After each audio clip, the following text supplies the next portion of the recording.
నిజంగా చంద్రబాబు నాయుడు గారి మధ్యకాలంలో మాట్లాడిన మాటలు చూసినా, ఆయన మంత్రి గారు ఇరిగేషన్ మంత్రిగా ఉన్న చంద్రబాబు నాయుడు గారి గవర్నమెంట్లో ఉన్న మంత్రి గారు ఉన్న మాట్లాడిన మాటలు చూసినా అసలు వీళ్ళు మనుషులేనా అని అనిపిస్తుంది. ఎందుకంటే ప్రతి మాట రాక్షసులను గుర్తు చేస్తుంది. రాయలసీమ లిఫ్ట్ ఇరిగేషన్ పనులను ఆపేయాలి అని అంటూ ఏకంగా తెలంగాణ ముఖ్యమంత్రి గారు అసెంబ్లీలో క్లోజ్ డోర్ మీటింగ్లో తాను అడిగానని, తన మీద గౌరవంతో చంద్రబాబు గారు ప్రాజెక్టును ఆపేశారు అని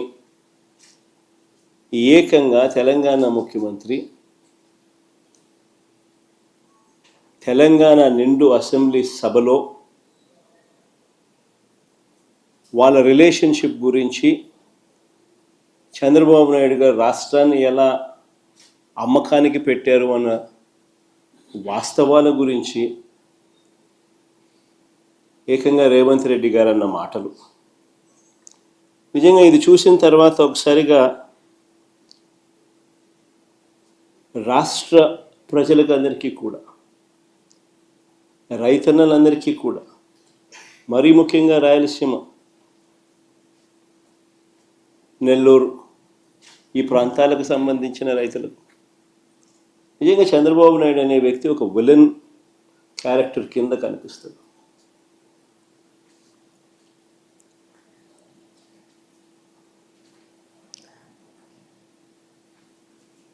ఆ కుర్చీలో చంద్రబాబు నాయుడు గారు ముఖ్యమంత్రిగా కొనసాగుతూ తన సొంత రాష్ట్రాన్ని ఏ రకంగా తాకట్టు పెట్టాడు,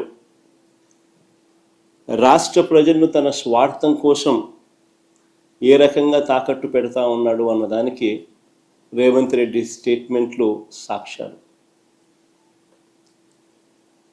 నిజంగా బహుశా భారతదేశ చరిత్రలో ఇలాంటి చరిత్రహీనుడు బహుశా ఎవరు ఉండకపోయి ఉండొచ్చు.